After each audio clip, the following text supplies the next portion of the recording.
Wednesday, November 28th, the Matt Sager Podcast. Welcome. Oh boy, what a day. For me, with the gym, every day is leg day because a big part of why I joined the gym to begin with, granted, I now think everybody should have a gym membership. What working out does for my mental and physical health, I can't even put into words. But what actually prompted me to join was a terrible diagnosis of something going on in my left knee that essentially, given that I've never been an NFL linebacker, it was entirely inappropriate to find out that there was a tear from point A to point Z, and that surgery, while possible, would only ease the pain of a leg that would continue to collapse and erode from out from under me. And now I'm fit.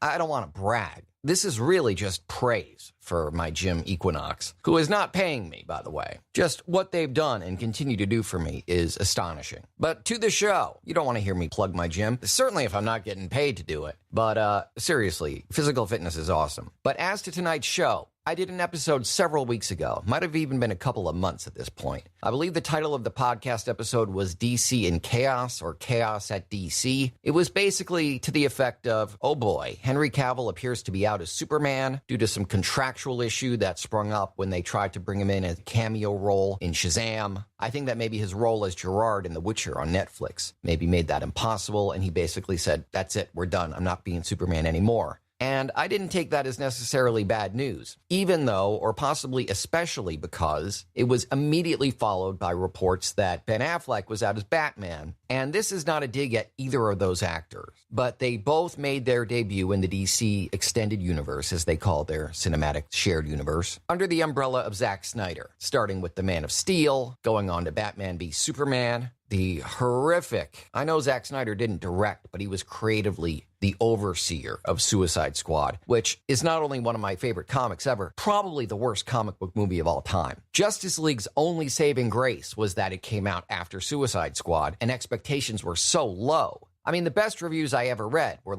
it sucked, but it was tolerable, unlike Suicide Squad. That is how bad things got under Zack Snyder. And I said at the time that this is chaotic, that the big two, Superman and Batman, are now in limbo, but this is actually less of a crisis and more of an opportunity. Because the only thing that really is sad about Justice League is that it included the amazing Gal Gadot, and that is how you pronounce her name, by the way. The T is not silent. I know that being Americans and having a little bit of intelligence, I certainly have always been inclined to say Gal Gadot, because we don't pronounce our T's, but it turns out that she does. But that her Wonder Woman appeared in that just horrific movie, and similarly, Jason Momoa's awesome, refreshing, shockingly hip and cool and fun Aquaman made his debut there as well. Ezra Miller's Flash did not do it for me. I feel that he could do better under a better director, but this was the way in which he established his character, and it was all sort of autistic. I don't know how to make friends. And Ray Fisher's Cyborg really deserves better. Better CGI, my God. And a better director and a better script. So it's my view that something of a soft to medium hard reboot is in order.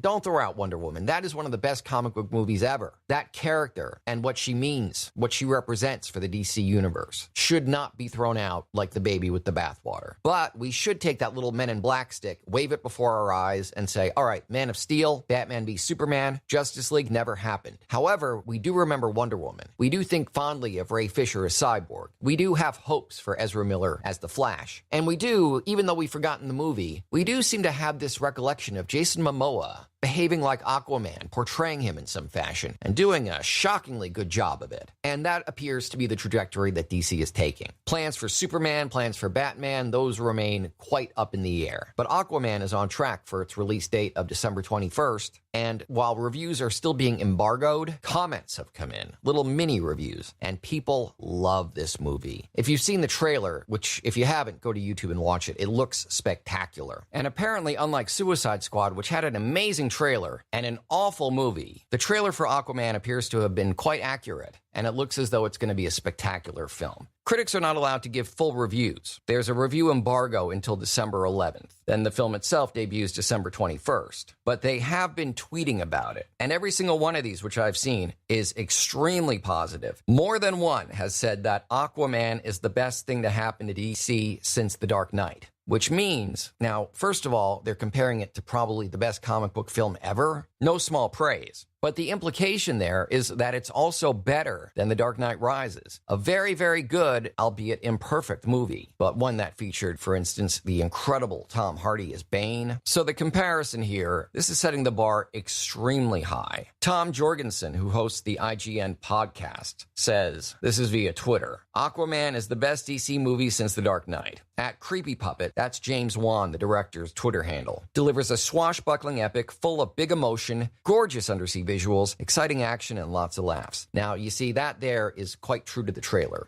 Suicide Squad's trailer was really one of its many, many problems. What happened was they had this sort of vaguely coherent but not particularly well-liked by people who'd seen it early movie. So they put together this amazing trailer which everyone loved, and then the studio went to writer-director David Goyer and said, listen, remake the film so that it matches this trailer. You've got 2 weeks and $90. Have fun. And so Suicide Squad was really just the darkest of the dark. I think the worst comic book movie of all time, particularly given the source material, which is so very, very good. And it does seem like DC gets it. Out with the old, the Zack Snyder-verse, but keep the good, of which there's a lot. Jason Momoa in Justice League, those were among the only entertaining moments. Watching him and Gal Gadot as Wonder Woman, and the trailer for Aquaman just looks amazing, and it looks as though they're really being true to it. Scott Menzel, founder of the Los Angeles Online Film Critics Society, is a fan. Every one of these tweets is effusive in its praise, but Menzel says Aquaman is bonkers, ambitious, campy, and so much fun. James Wan embraces the source material by creating a one-of-a-kind superhero origin story that stands out in a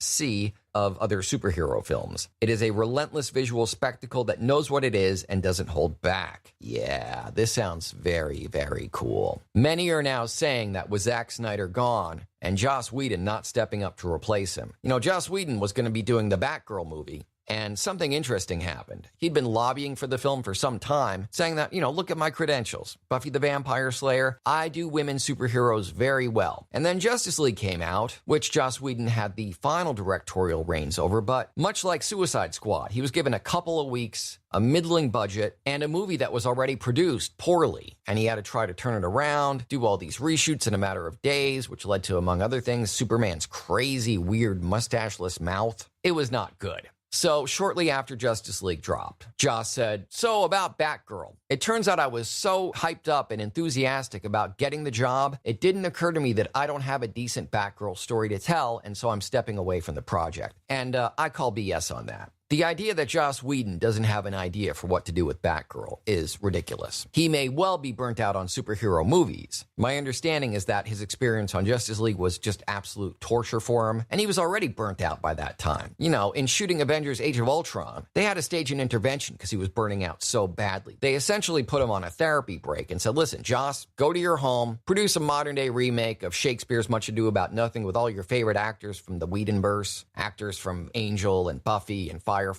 Take a couple months off, then come back, and yes, we'll let you shoot the farm scene because we know you really want that. That film burned him out. He was quite vocal about that, and I'm sure his experience on Justice League was at least as bad, if not much, much worse. But not only that, the film was a failure. So either Warner Brothers or Joss, or more likely some combination of the two, said, listen, let's do a graceful you retire kind of thing. We're not going to fire you, and you don't need to quit in anger. Let's just put together a ridiculous story like you were so excited to do it, and then you realized all of a sudden that you had no story. That way everyone walks away happy. So James Wan might be the guy. It's certainly not going to be Zack Snyder. And again, everybody on Twitter, an actual review won't be available until December 11th when the embargo lifts. But unless there's a little mini synopsis, mini review that I've missed, every single person who saw Aquaman loves it and is comparing it again favorably to The Dark Knight and tacitly saying that it's an even better movie than The Dark Knight Rises, which was the last time we saw something really, really good from DC, in my opinion. So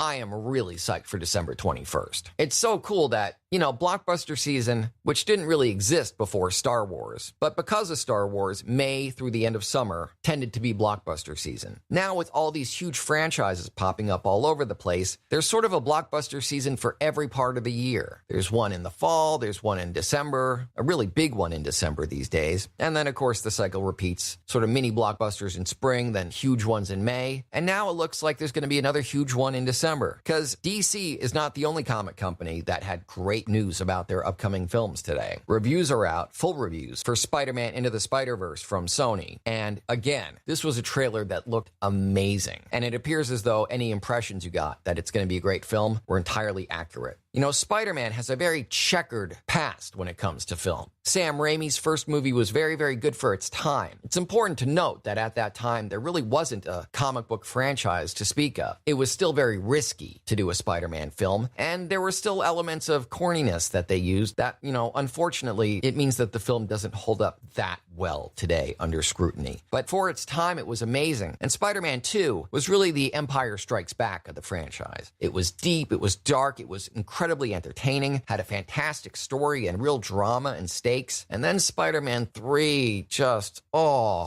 forget about, everyone talks about Peter doing that dumb dance and acting ridiculous. But what really happened, what underpinned the disaster of it all, was that the studio and Sam Raimi were just at loggerheads with each other, just locking horns all the time. Raimi wanted maybe the Vulture, definitely Sandman, and the studio was like, no, everybody loves Venom. Gotta bring in Venom. And Raimi's like, well, I don't really have an affinity for the character, but fine. So he did some reading up on it, apparently clashed mightily again and again with the studio, and ended up with, I think we had 3 villains, right? We had Sandman, we had Venom, we had Peter being an a-hole, a douchebag. We had this semi-Gwen Stacy storyline shoehorned in terribly, and it was just a mess, a really sad way to end the trilogy. And really a permanent mark on Sam Raimi's name and career, one that I never thought was fair, but one that remains nonetheless. But, say what you will about Spider-Man 3. I have no problem saying that it's better than The Amazing Spider-Man and The Amazing Spider-Man 2. Those movies were the true, just depths of despair of the character. That was when I thought, you know what, Spider-Man on the silver screen, that's never going to happen again, and I could care less. Andrew Garfield was so poorly suited to the role. The studio so clearly didn't care about the character. It was really aggressively anti-fan and just really remarkably unenjoyable. Then Spider-Man Homecoming came around, after, of course, Tom Holland made his debut as Spider-Man in Captain America Civil War. And Homecoming was great. Not perfect, but really, really great. Holds up to the best of Sam Raimi's work for sure. And then I saw the trailer for Spider-Verse earlier this year, and I immediately thought, wow, this looks amazing. Voice acting cast sounds amazing. And once again, unlike Suicide Squad, those trailers appear to have been entirely accurate for what the Spider-Man Spider-Verse experience is truly like. Now, unlike Aquaman, there is not a review embargo for Spider-Man Into the Spider-Verse, possibly because it's coming out sooner. Here in the States, it's coming out on December 14th, and in the UK, it's coming out December 12th, and everybody loves this movie. The voice cast, of course, is impeccable. Jake Johnson, who plays, this is going to sound very nerdy, but he plays the Spider-Man of Earth 616. You see, the way the Marvel Universe works, and what really sets it apart from DC, is that in the main universe, the 616 universe, that if you go to a comic store and you pick up an issue of Spider-Man or the Avengers, that's the universe that the story you're reading takes place in, unless you're reading a what if Spider-Man had 10 eyes, or Spider-Man has a dream. Generally speaking, their universe, they call it Earth 616, and while DC has Metropolis, which is a stand-in for, I want to say maybe Los Angeles, because clearly Gotham City is an analog for New York. In Marvel, Spider-Man comes from Queens. There are no fictional cities. It's the world outside your window, except some guy got bitten by a radioactive spider, some other guy got hit with a H-bomb and turned into a giant green monster, and one other guy got hit by a truck with radioactive isotopes, and although he was rendered blind, he now has a Netflix series and kicks ass as Daredevil. But other than that, it's the world we live in. Now, Spider-Verse plays sort of fast and loose with that. Spider-Verse takes the Spider-Man of Earth 616, who's voiced by Jake Johnson. You might know from New Girl, he played Nick Miller. And he meets all these alternate universe versions of himself, and together they have an adventure. And again, this voice cast, so cool. Die-hard fans are undoubtedly familiar with Peter Porker, the spectacular Spider-Ham, a funny, goofy, funny talking animal version of the character. He's voiced by the incredibly funny John Mulaney. And Spider-Man Noir, about whom there was a mini-series, and the whole deal is, what if Spider-Man was a film noir character from the 20s who shot people? He's going to be voiced by Nicolas Cage. So the casting is impeccable, and the reviews are just overflowing with praise. Variety says the movie effectively expands Sony's hold on the Spider-Man character to include a potentially infinite number of spin-off projects, the first of which, a femme-centric installment featuring all the women from Spidey's world, has already been announced, with countless permutations to come. That's right, they've announced a Spider-Women movie, which will, I guess, include Jessica Drew, the original Spider-Woman, undoubtedly the second Spider-Woman who made her debut in the 80s, around the time of Secret Wars, probably the recently created character Silk, and very possibly, just as these are all versions of Peter Parker, there are a number of different alternate versions of Jessica Drew, the original Spider-Woman. There's one who, much like Miles Morales, hails from the Ultimate Universe, which is a sort of... There's a whole story there. It's too complicated for me to explain, and I don't think you'd be interested. I love this kind of stuff, and I find it boring when you go too deep into the, did this universe ever really exist, and what are the ramifications of the fact that it exploded? And yeah, it's a bit much, but presented on film, it means you've got all these cool characters to play with, and that's a great thing. The Guardian also loves this movie, giving it a 4 out of 5, saying the animators indulge in fits of vibrant psychedelia worthy of comparison to the Wachowski sisters' candy-colored Speed Racer, and culminating in a retina-searing grand finale that crams a tempest in a lava lamp. At long last, oh, this is interesting praise, at long last a Spider-Man cartoon that goes well with MDMA. Listen, for the record, I am not advocating you take MDMA for Spider-Man Into the Spider-Verse or any other reason, but that is high praise indeed. Mashable loves the movie too, and they clearly get the point of this whole Spider-Verse and all these different Spider-Man. All those other Spider-Man, then, they say, become not just a way to celebrate the weirdness and variety of the comics, but a reaffirmation of the notion that it could be anyone behind that mask. Yeah, you know, even when there was one Spider-Man created by Stan Lee and Steve Ditko, and that was all we had for decades and decades and decades, Peter Parker was always the everyman, who was kind of smart, kind of dorky, got picked on, got pushed around, and developed not only all these strengths and powers, but this great sense of humor and a powerful moral compass. And he did feel like he could be anyone. Now, when you add alternate universe versions of that and funny animal versions, that really does become a truly universal ideal to which we can aspire. And that is the thesis that Mashable goes with here. Spider-Verse not only returns Spider-Man to his comic book roots, but reinstates that fundamental idea.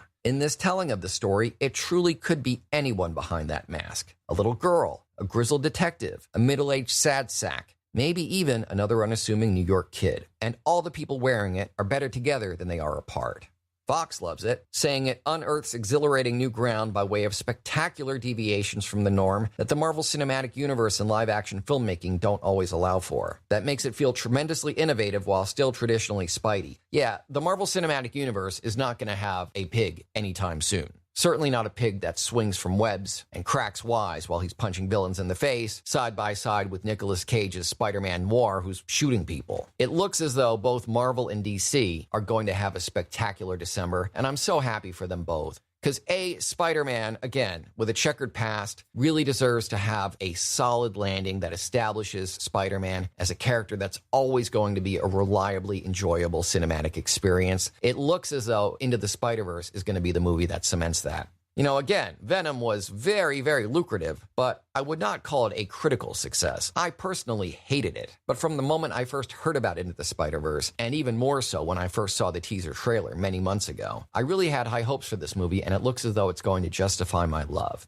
Ditto Aquaman. And DC, I really knew you could do it. DC has been just kicking ass with its television shows. And really, the albatross around its neck was bringing in Zack Snyder, who is now gone. It would have been really unfortunate if just because Justice League happened that we didn't have an Aquaman movie, or that we don't have an upcoming Wonder Woman sequel with Gal Gadot, which we do, by the way. If you haven't read about it, Google Wonder Woman 84, which is set for release next year. But DC deserves to have a thriving cinematic universe. Yes, they started late. Yes, they made a poor choice in Zack Snyder. And then they made a series of other bad decisions, like recutting Suicide Squad with no notice, recutting Justice League with no notice. But really, I don't want to pick on the guy. But while darkness is a wonderful storytelling tool, it is a means to an end, not the end itself, and Snyder never really seemed to get that. James Wan, many of these people who are praising Aquaman are calling for him to be the new head, the new creative chief of DC's extended universe, which is what they call their cinematic shared universe. And I think that's a great idea. If Aquaman is even a third as good as the trailers make it look, and if there's any truth to these mini-reviews that are universally just effusive in their praise, then DC has really stuck the landing,